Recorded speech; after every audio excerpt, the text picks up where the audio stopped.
This is Internet Marketing.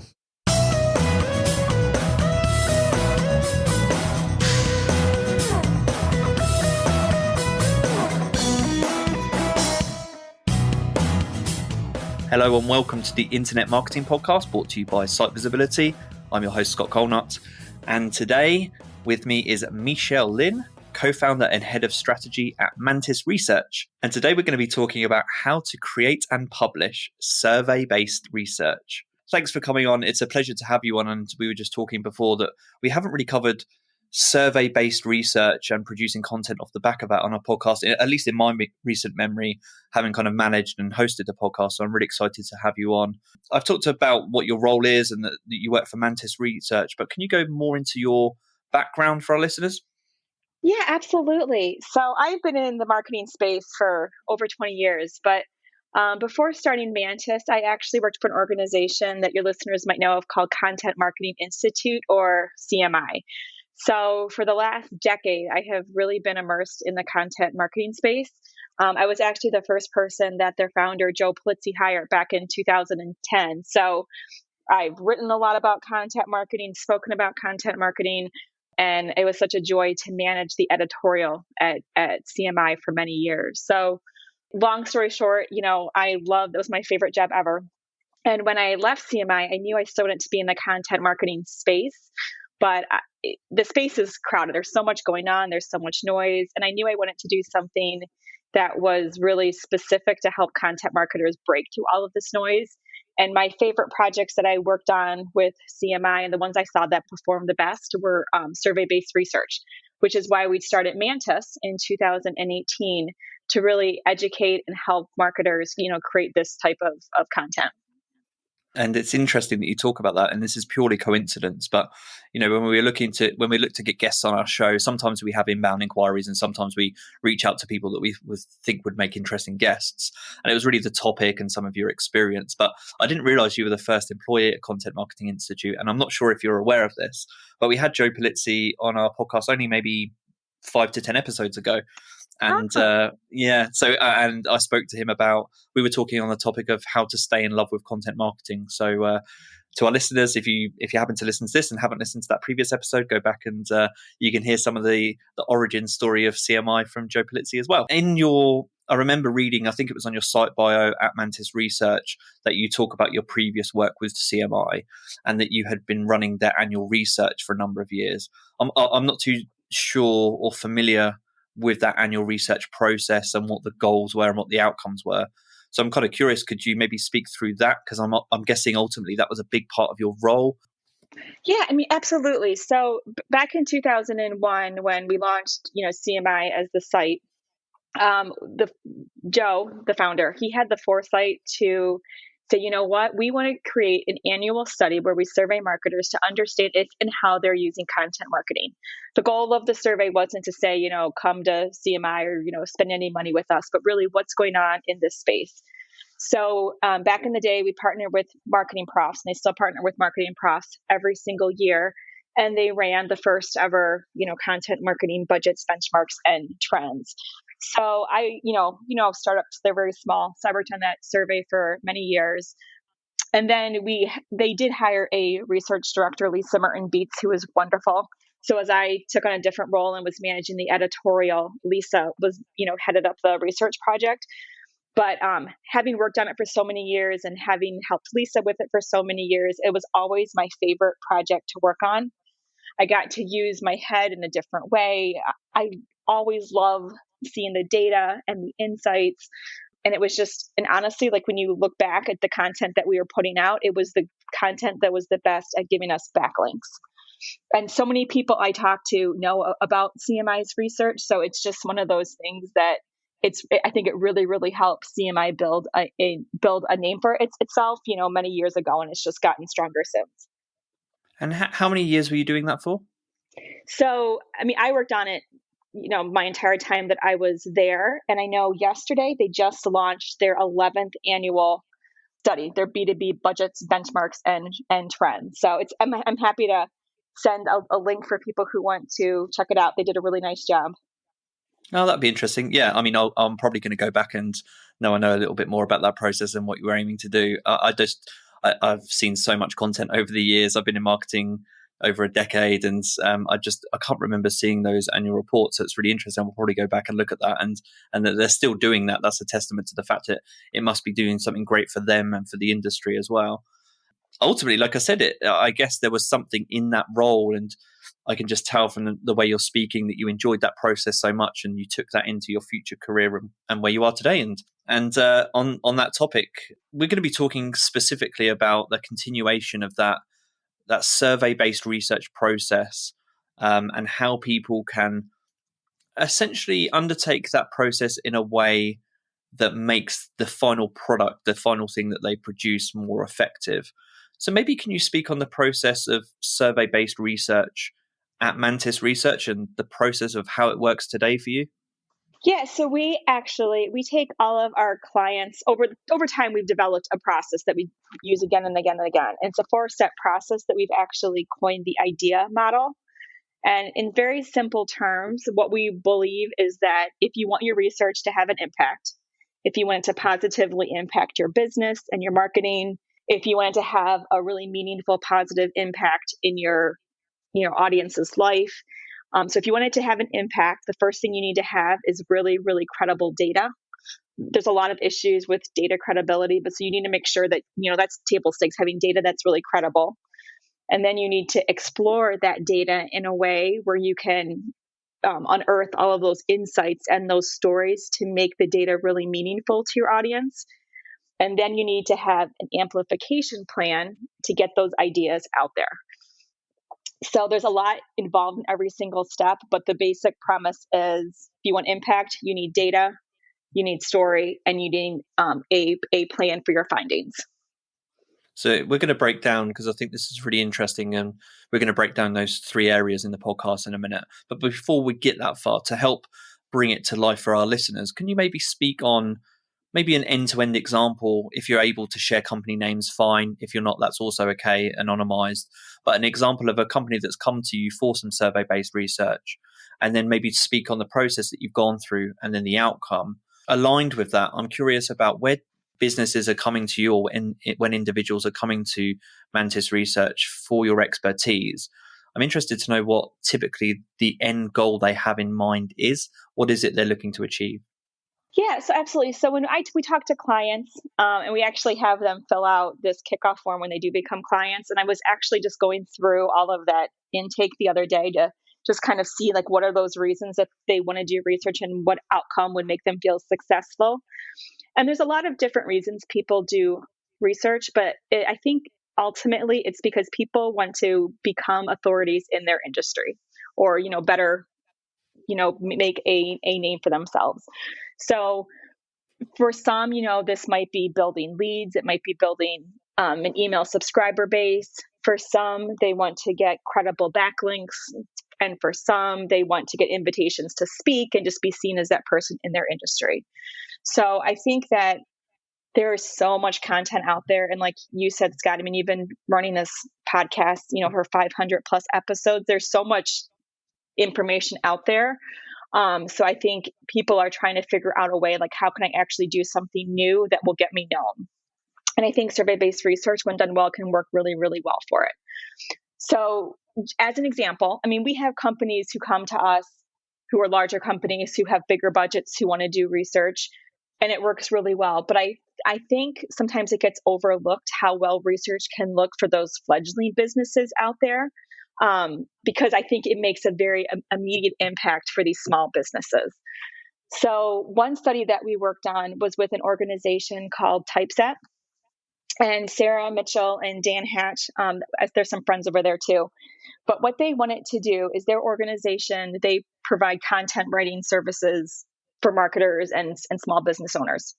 So what they wanted to do is they said, I'm really curious, what does the writing process look like in most businesses? Do people use an editorial calendar? Are they proofreading? What parts of the process are difficult? What's easy? What's working well?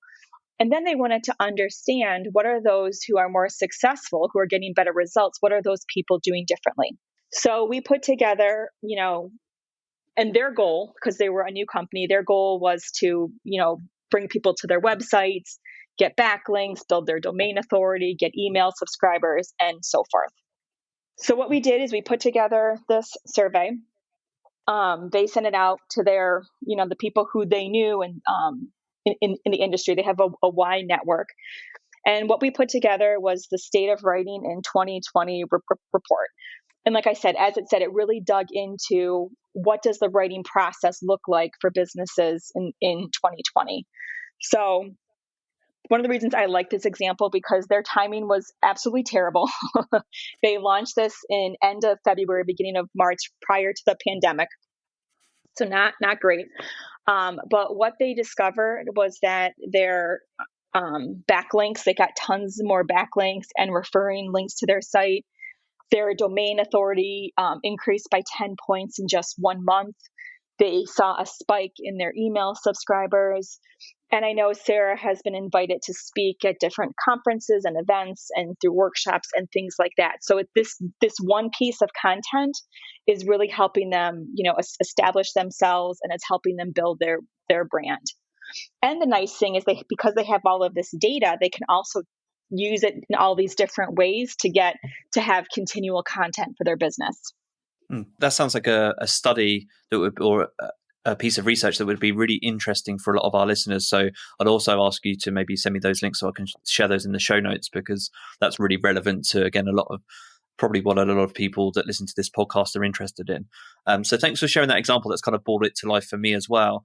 And it's before we move on into those kind of 3 stages or elements of your process, something that's just come to mind that I'm really curious about.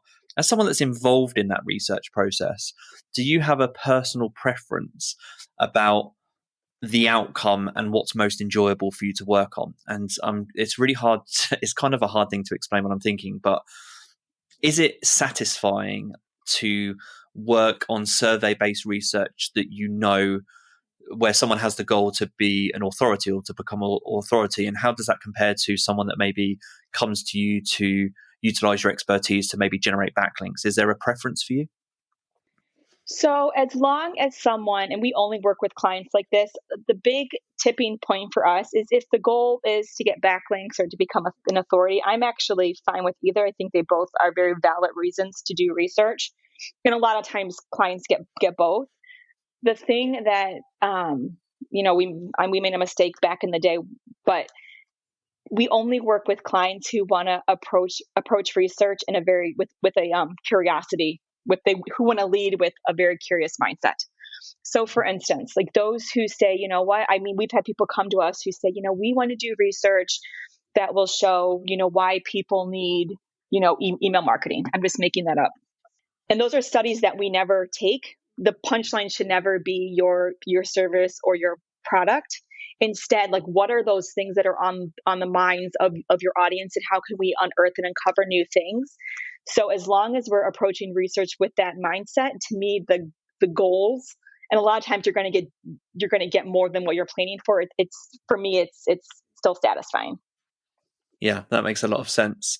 And I guess because it's becoming an authority it's something that I hear a lot and talk about a fair bit on this podcast as well.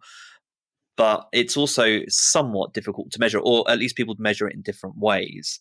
So you could maybe argue that one survey-based research project is not going to be maybe enough, and maybe you'll tell me something different, is not going to be enough on its own to help you become an authority. It's if you want to become an authority, you've got to seek longevity as well. So I think what I'm saying is that you need to replicate this process, and you need to remain curious and have that curious mindset in order for you to become an authority. And that's where the difference is between becoming an authority over time and then perhaps basing your perception of authority on links or shares or something, which is actually usually just a one-off process. 100%. I don't believe in vanity metrics. I don't believe in that type of thing. I mean, I do believe email subscriber is a really important goal. And I actually think backlinks from authoritative websites is a good goal too. Not in a schmarmy, black hat kind of way, but if you can get really good backlinks of people who link to you because they consider you the source of of information in your industry, I think that's really, really powerful.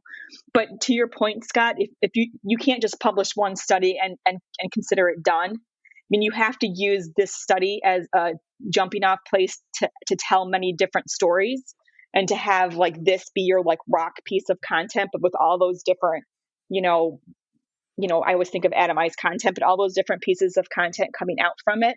And I know we're going to talk about amplification later, but there's a lot of different ways that you can use your research to continue with that curiosity mindset. So it's just a starting place, but I think it can be a really good jumpstart if you're looking to start that process. I love that phrase, by the way, atomized content. That's a great phrase. I've not heard that before, but it's a really good way to kind of visualize, I guess, what I typically refer as content repurposing. It's a much more flamboyant and enjoyable phrase than content repurposing. I love that.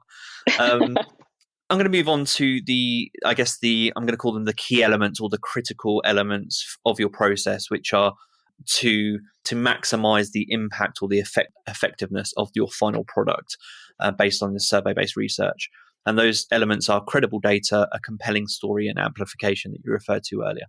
So maybe if I can start off with credible data, can you speak on some of the most common mistakes you see when it comes to making your data credible, common pitfalls, and ultimately how can people ensure that the data that they're producing from this research is credible? Yeah, absolutely. I think when we talk about survey-based research, I think data and story are very tough to get right, but I think data is a lot of times it's the sticking point for marketers. And we did some research with BuzzSumo, and we actually did this to help us, build authority for our brand. And one of the questions we asked, of those doing survey-based research, do you think your data is credible? And 92% of those who responded said, yes, it is. And of course, if you do research, of course you think that your data is credible. So I don't think that the stat is by any means wrong. But we asked the question because when you start to dig in and you start to see all of these mistakes that I believe marketers are unintentionally making because they just don't know, this is a new muscle for many. I think there's a lot of pitfalls in there that people just aren't even thinking about. And you don't know it until you actually go through the process, several times. So, I mean, I think, we talked about this, but I'm just saying it again because I think it is so key. You need to have the right mindset when you're thinking about your data. If you're trying to lead people to buy your product or solution, or to justify why someone needs, email marketing, you're going about research in the wrong way. It's not going to feel credible. And I've actually seen conversations on LinkedIn where people announce their research and people call them out. They're like, well, that just seems too neat and too tidy, So make sure that you're looking for what are all of those tangential knowledge points that I want to gather that are going to be really helpful to my audience. And I think that's a great starting place. I think another mistake that we see a lot of people unintentionally make is that they don't necessarily qualify who their survey respondents are. So they put a survey out there and they let anybody answer it because they're trying to build those numbers because they think a larger sample size equals more credible. And while a sample size is really important, you have to make sure that the right people are filling out your survey. If not, I've been asked to take surveys. I'm guessing you've been asked to take surveys, Scott, and you start to get into these questions, I'm not even the right person to be answering these. So some people, you just need to make sure that you're qualifying people, which we can talk about if you're interested. And you need to make sure that, you're asking questions so you can say, these are the people who participated in my survey. I am interested in that process of qualifying survey respondents. The two things that combined that I am interested in are, I guess, how do you qualify and what's your recommendations for how people qualify survey respondents? Did they profile them? How can you practically do that within some survey platforms? If you could maybe speak on that. And I guess it ties in, because this question always comes up for me, is what is a valid sample size? And that's something I've never really explored myself. So I'm curious to know your answer on that. Yeah, I'm going to answer the sample size question first because that's a faster answer. So if you are surveying consumers, like, adults in the US or adults in the UK, whatever that looks like, I would aim for at minimum 1,000 responses. That seems like a very credible sample size. let me back up. There are definitely, if you know how large your population is, there are sample size calculators that you can use to figure out what that number is. But if you're trying to get, we're doing research for marketing purposes, so I'm not at all saying you don't have to have that number, but we're not doing research for to prove drugs work or anything like that. So you know what I mean. So it's important to have a good sample size, but it doesn't have to be that precise to really figure out what those trends are. So if it's a consumer-based audience, I would always aim for at least 1,000 people.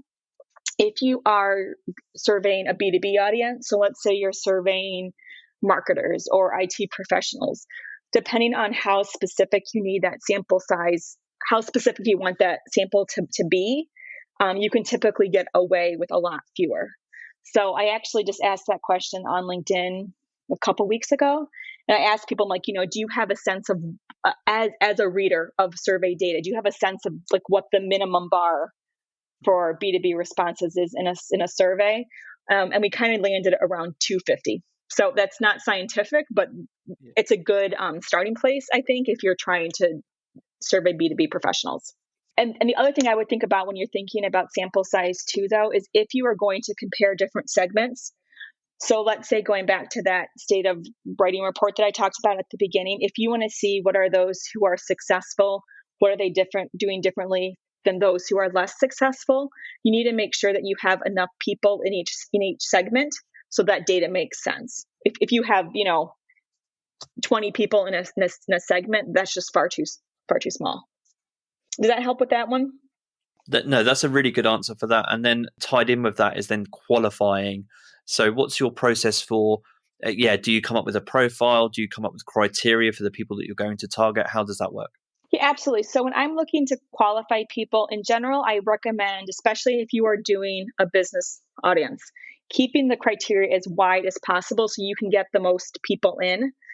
So many people say, well, I want to talk to companies who only have, 1,000 plus employees. And, they go through, again, they get very specific because that's who their client is. And there's something to be said for that. But if you're surveying people, it's best to keep the sample broad so you can get more people in. That said, and this is especially true if you are using panels, and panels are, you can work with different companies who have people to take your surveys.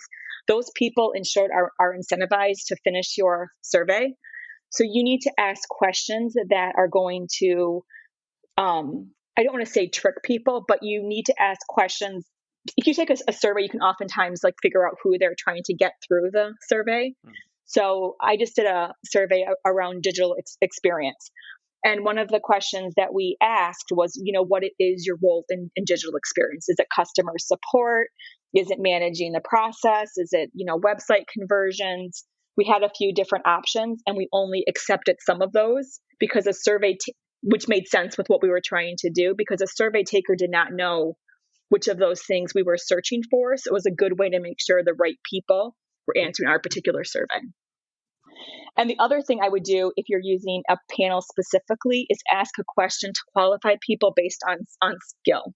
So for instance, when we do surveys that target marketers, we might say, tell me what kind of marketing includes the sharing of information on LinkedIn and Twitter. You or I would know that is social media marketing.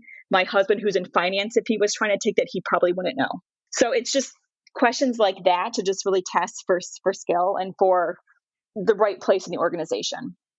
Those are really helpful. No, that's some really great advice. And I'm going to move on to the next element because I think we've covered that in some fair detail. Actually, before I do move on to what I'm curious about is, do you find yourself, just because you're in this space and you're doing a lot of research, does that make you more inclined to fill out surveys for other people a lot?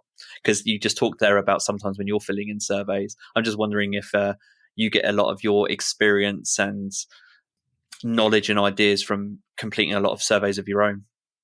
Yeah, I love to look at survey results, and I also love to take surveys. I'm right. Very much a purist. If I'm not the right person for the survey, I'm not going to go through it because I don't want to ruin someone's data.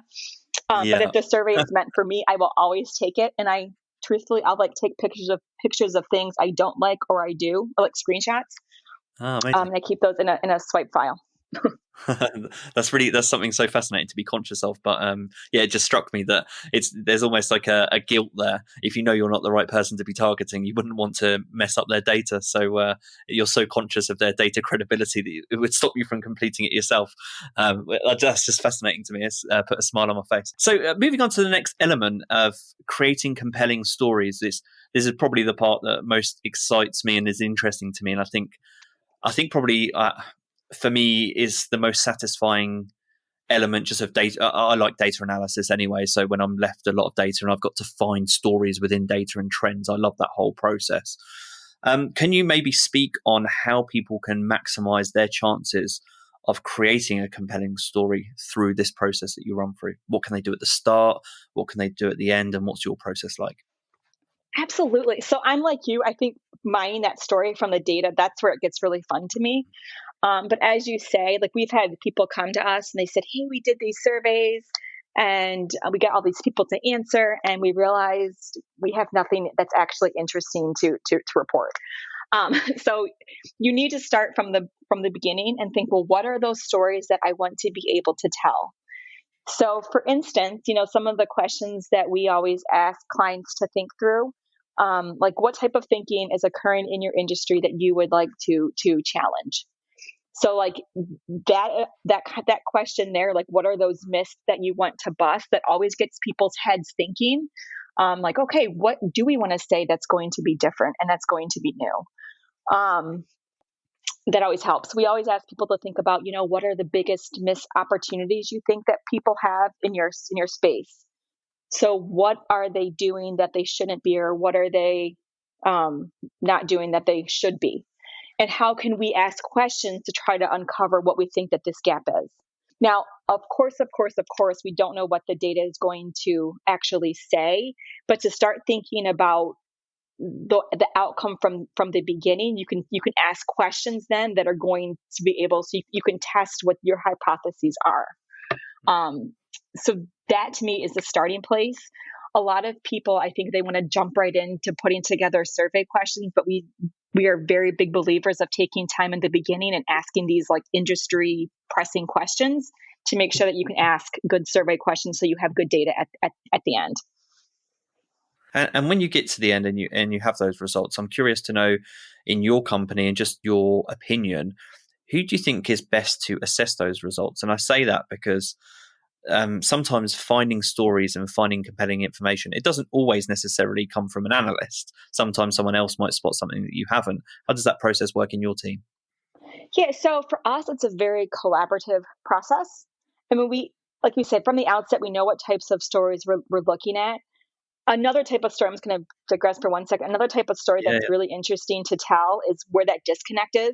So, for instance, in that state of writing report, we found, I can't remember the data specifically, but we found that a lot of companies want to write more in the coming 12 months, but a lot of companies were not planning to make that investment in writing. There was an obvious disconnect. So it's really interesting as some of those disconnects you're looking for from the outset, and some of those disconnects you then see when you're going through the actual data. Well, I see this, and then I also see this, and these two things, there's definitely some friction there. So when we're working with clients, we always put together, here's all the data, here are some ideas for some key findings, but always, always, always when we're walking through all of the data, especially when people invite others from their team to join the call, people are already thinking about, oh, look at this, and what about that? So it's one of those things you start, but you really have to sit with the data to have those stories, really, really come out. That's an interesting point, actually, sitting on the data, because in terms of any form of data analysis, sometimes I think data analysts need to be given time to sleep on and reflect on data. It's kind of something that you need to assess the data, and it's really difficult when I've seen analysts under time pressure because they miss those things that you find through sleeping on data. So you talked about that being a collaborative process, but maybe can you speak on the length of time that you sit on data, or the length of time you allow to create stories from the data? Is that like a 1-day process, a 1 week, a 1 month? How does that look often for you? Yeah, and it's interesting because so when I go through data, I like to look at all the data, and then I personally like to give it a day or two just to kind of sit with it and like mull it in my subconscious. And then I go back and I review everything prior to giving it to the client. So for me, it's a couple of days.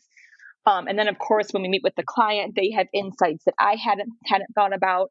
And I think that the beautiful thing about doing this kind of research, especially if it's longer form research, I mean, you're typically going to be putting together research findings, and I always tell clients like have that research finding focus on one key story, one key through line, if you will. And as you're going through that data, you're going to have so many other ideas of, oh, let's talk about this, or we can go down this path and explore this. So I think figuring out what those key themes are happens, relatively quickly. Those things kind of pop up, but the more you live with the data, you can keep telling stories from that for months. You know what I mean? So I think it's kind of this. It's a very iterative process. And the only thing that I will say too is I know Sarah Mitchell from Typeset. She had shared this on a CMI blog. When I had shared their data with them, she was actually writing their report. Life got in the way, and she didn't have a chance to get back to the report for a month or something. And losing that time in the middle from initially looking at it to like coming back to it cold, that's really hard too. So I would say you have to move at a good pace, but give yourself some time to think about it, but don't think too long, or else you're going to lose that momentum. Yeah, that's really great advice, and it's really an interesting thing to kind of ponder for a moment. So thanks for that. And before we move on to the next element, I am curious about formats, and you talked about long form research. And when I think of surveys, I still think typically about copy-based surveys, so questions and answers in a text format. But is that how you run surveys? Because I know there are different formats where you could argue now that there's lots more video or audio content being asked for in certain surveys. What's the process that you guys follow? So we typically do two types. I mean, the vast majority of what we do is quantitative survey-based research without videos and such. But we also have clients who run qualitative research with obviously a much smaller group of people. And they'll talk to about these, topics more in depth. So you can certainly do both together, which only makes your research stronger. Yeah. Do you have a personal there's a lot preference? of questions that surveys can't answer well. Like you have to be very cognizant. Like, is this survey the right mechanism for this? Yeah, no, that's an interesting thought. And sorry, I interrupted you at the beginning there, but do you have a personal preference in terms of qualitative or quantitative data and research?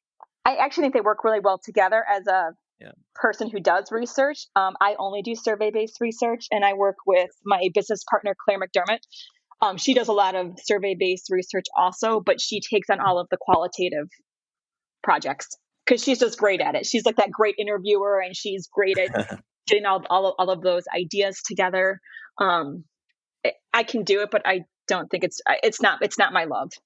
Well, no, that's interesting, and that's the reason I raised it. And so it's interesting your response there because, again, sometimes, I just think it's important for our listeners and just anyone that's maybe not familiar with research is that there are two forms of research: the quantitative and qualitative, and also sometimes it's not a single person that's best at doing both.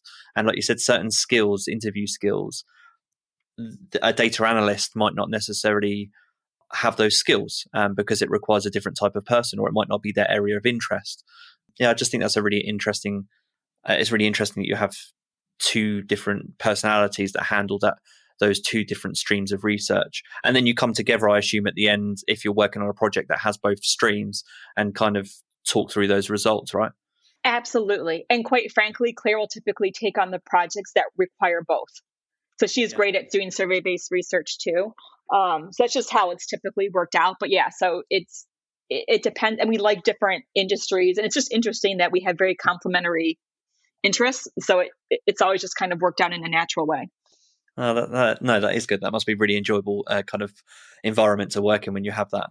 And then moving on to the last element of this process of amplification. So, yeah, I'm curious for you to maybe provide some examples of how you then recommend how content is promoted, is amplified, and also maybe can you speak on, you used the phrase atomized content earlier, maybe a few examples from some of the research that you've worked on about how you repurpose that content. Yeah, absolutely. So one of the things I think a lot of marketers struggle with, mostly because of time and other priorities, is it's a lot of time and work to get these research projects done. So once you publish them, sometimes you can just feel tired. I think we can all relate to that, and you need to Yep. move on to the next thing. But we did some research with BuzzSumo to understand if and how marketers are using research. And this is not a remotely surprising finding, but we did find that those who do more with their research were having more success. So, in just very simple terms, we always, challenge people, do at least 6 different things with the research that you publish. So, of course, the question is, well, what should I actually do with the research? This again goes back to what your goals are. So, for instance, if you said, you know what, I really want to use this research to generate leads or to build my email subscriber base, you probably want to prioritize things like doing webinars that talk about the why of the research. Or you might want to do put together, like I've done this for CMI and others, like in our content marketing research, we find that those who have a content marketing strategy tend to be more successful than those who don't.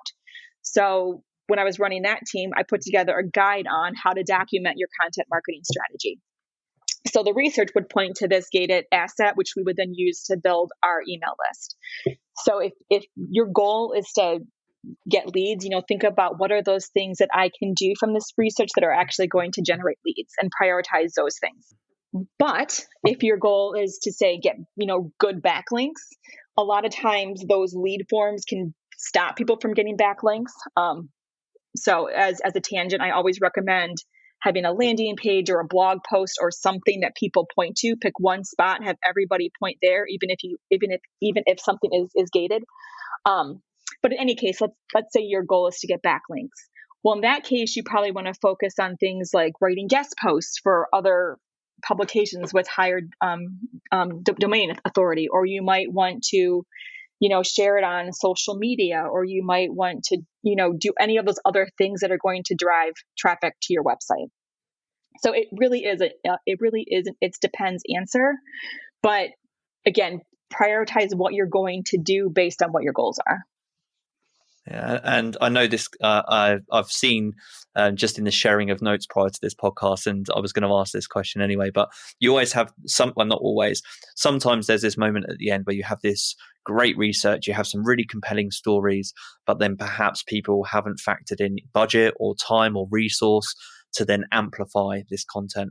So, can you maybe share a few examples of some cost-effective ways of amplifying content if people don't have much budget to spare at the end of this process? Absolutely. So I think there's a lot of things that you can do. Some things are really simple. Like you can make sure that you could take all the charts. Let's say you do quantitative survey-based research, and you're going to have tons of different charts from that. You could take all of the charts that you created. There's a certain size that we always use that I can share with you if you would like. Excellent. But we always put all of our charts in a very certain size so it can be shared across different social channels, and then you can package up those charts and put them in a zip file, and you can attach them to your blog post or whatever to make it really easy for people to share that data. You can do things like reach out to influencers in your space, share the research with them, say, hey, I'm curious on your thoughts. Can I use your quote in our blog post or on social? It's a great way to get the research out in front of others, and they might be more likely to share that research too. Something that I've been experimenting with a lot lately is LinkedIn. So I love to look at the findings of your research as a starting place for a conversation to dig in more. So one of the things, like this is an example, we did a study about thought leadership. Like, what is thought leadership? What does it actually even mean? It's such a loaded term. So I partnered with Andy Crestadina from Orbit Media as well as SurveyMonkey. And we asked all these different questions about thought leadership. And one of the questions we asked was, is the quality of thought leadership impacted if it is ghostwritten? And it was really interesting because about half said yes and about a half said no.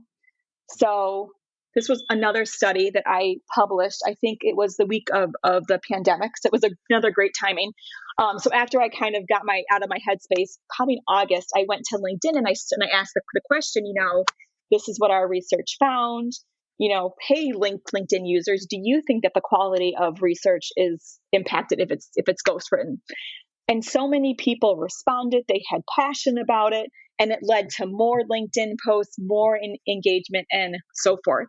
So if we ever do another study about thought leadership, we can use a lot of that information to ask deeper questions.